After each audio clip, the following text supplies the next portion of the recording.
Now, I can bet that almost 80% of Kenyans have not been inside this archaic repository named the National Archives or the Murumbi Gallery. Quite ironical because it is situated at the heart of the Nairobi CBD, a public nexus where people meet up or pick. Well, today we'll get inside this historical building and get to see how it is playing a cardinal role in preserving the national history that dates back to the 1800s. Come with me.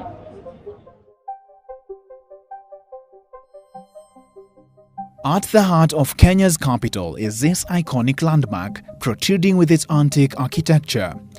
But it isn't famous for the wrong reason. To many, it is a rendezvous point or just a direction marker. From the outside, it is this structure that bears the scales of a 62-year-old nation. It is loud, busy, and rugged, but on the inside, it is the total opposite. It is a nerve center of national heritage, showing the nation's political and social rhythm and the beat it has danced to with its rich culture and murky politics. With just 50 shillings, any Kenyan citizen can access the National Archives, also known as the Murumbi Archives, in honor of Kenya's second Vice President Joseph Murumbi, who was arguably one of the top private art collectors in Africa while serving in government. But before we get inside, we have to understand the inception of the National Archives. It started with its construction by the Indians in 1928 to host the Bank of India, but it was bought by the Kenya Commercial Bank in 1970. Just a decade after the government bought the building in 1980, as KCB moved to Kencom building just opposite the road. When the government took over, the national records were moved from Jogoo House, which now houses the Ministry of Education. Inside, your eyes will immediately be met by the lower and upper gallery showcasing Murumbi's collection comprising jewelry, furniture, artifacts, books, postal stamps, and textiles. You might be wondering why and how Murumbi's artifacts ended up here, so let's date the clocks back to 1974 when Dr. Maina Kagombe took charge at the National Archives as the third director and the first African to hold the position post-independence. We managed to get Murumbi Archives.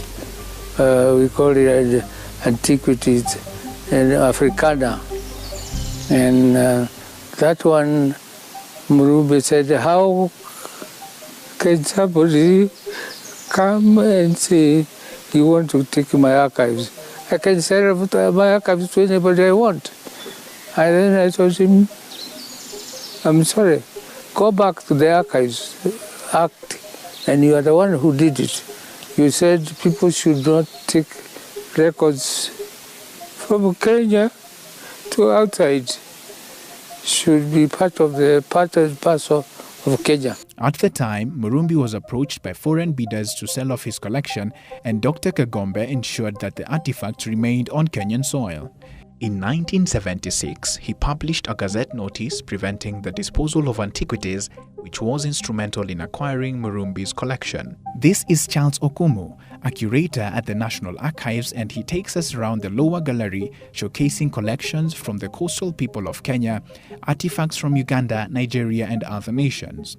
This one is Kipande system, a container that was used to keep the identification and traveling documents of Africans. So it was designed only to be hung on the necks of Africans, simply because initially, when they were told to produce these documents, they used to produce a weapon. So the British went back and said, there's something must be done. Yeah. These people, this thing, let us hang it on their neck. These are African masks. Yes. These are very diverse. For example, you can be able to see the middle of the far up there is a mask of nobility. This is a third one for funeral. Okay. This cloth also, in its excess like this, it can be used as a serviette. So this is used for wiping the teeth. Yes. So this other one is also to reduce humiliation, particularly it's a circumcision mask. To avoid the boy child from a lot of humiliation, their heads are covered. There are also weapons used by the native Luo and Turkana communities alongside the religious treasures of the Ethiopian people, highlighting early Christianity. This section also showcases a photo of a young Queen Elizabeth when she was crowned as Queen of England during her visit to Kenya. The crowning also bore the famously known Queen Cakes, a Kenyan pastry delicacy since it was made during the Queen's crowning celebration. On that material day, there was a lot of, they did a cake and a small celebration. So they decided to name that cake Queen Cake in memory of her starting. The upper gallery has more on Kenya's history on traditional chiefs, colonial leadership and more collections from Murumbi. Here you will also see the seat used by Jomo Kenyatta, Kenya's first president, during his inauguration. There is also a vast collection of postal stamps mainly collected by Sheila Murumbi. They highlight the pre-digital ways of communication and how countries owned their heritage. You know, stamps is an archive. Yeah. And Strive is an accurate archive. Okay. If I want very, very, very accurate information about a particular country in Africa, when they got their independence, when Jomo Kenyatta got blah blah, I come there and get the accurate information on the history of that particular country. Beyond the four walls of the gallery, there is more. The engine that keeps the rich history preservation alive. We step into the microfilming section responsible for converting old film records and newspapers for preservation services. The process ensures that paper records are preserved for longer periods. Microfilming concerns about conversion of records, and in most cases we do it for preservation services to ensure that records, mostly paper records, are being preserved to stay for longer, and also for people to be able to access them. These films can last for a period of 500 years if preserved well.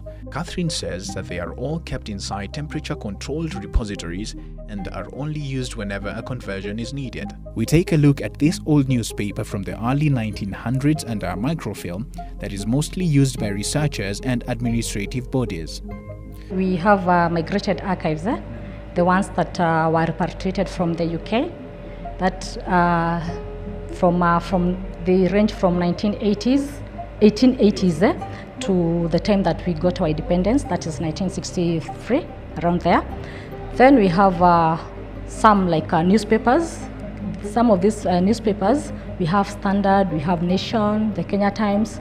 This ranges from 1920s up to 2013, and that is why I was telling you, we are thinking of now bridging the gap from 2013 up to 2020, 2026. So we are still, that is work in progress. Yeah. Then we have annual reports. These are from the provincial administrators, Wakitambo, the ministries, all that. Then we have some of the reports on civil servant unions that talks about how far we have come as matter of unions is concerned. Then we have green cards, about green cards for parcels of lands, which are from the early 1960s to 1980s. This material can also be accessed by the public, however at a fee. Conversion of paper records to film, we do 500 Kenya shillings per film, and also conversion of film to machine readable, we do 8,000 per film. More valuable information is stored in the audiovisual section, where more film and audio material dating back to the 80s is also stored in CD and VHS tapes. Where we are right now is a storage area and also a studio. One storage area, we keep a lot of our audio and visual and audiovisual material. Audio information you can listen to through your ear. For example, you have speeches from Tom Mboya, we have interviews from different communities, most of them were audio. And then we have visuals. Before we had them both merged, at points we had just moving pictures. In the research room, all this information can be accessed upon requisition. The process is however rigorous, and even an annual membership fee is required to access some of the critical information. The research permit is 1 year. Per annum. Kenyan researchers pay 2,500, foreigners pay 5,000 per year. Here, researchers undertaking their studies or personal knowledge sit on these desks as they sift through some of Kenya's rare historic information. But here is how it works. These files are first retrieved from these rolling shelves used for storage, then moved to the library and then selectively taken to the research room. There is, however, a caveat. The only information that can be accessed should have been stored for a minimum of 30 years. These files are stored in vaults located in the basement levels. Marianne adds that the facility stores some classified information that requires top-level clearance and also material returned by the British government pilfered during the colonial period. Information is also classified. There are some government circulars that have been released about classification of records and their access as well. So we follow that. So there's records that can be accessed. Then there are records that are still, they have not met the threshold. For a record to be an archive, it has to meet a threshold of about 30 years. The process of archival preservation is, however, being countered by the quickly expanding digital evolution, one that the National Archives has not turned a blind eye to.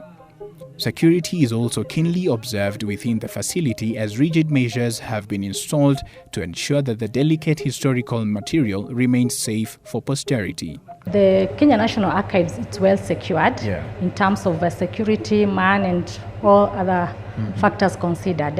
And issues to do with now the records themselves, the ones that are in film, they are supposed to be put in the right temperature. And in most cases, we put them in our cold rooms, whereby they are well preserved and they are actually accessible whenever we need to use them. Of course, there are access protocols. We have them. Like I've already said, you just don't walk in and you request for a sensitive, let me put it like a sensitive record, and you're given to access. This ambition has, however, been recently under threat after a series of national anti-government protests that even prompted the proposal of moving the National Archives to a safer environment. Despite public uproar on the risk of eroding the integrity of the nation's rich history, the National Archives believes that the move will safeguard the antiquities for future generations. We would like to see how we can safeguard our assets in this building and how we can take it to a place where the researchers can have an environment that they can produce content, do research, and even for doctorate researchers who come here to be comfortable.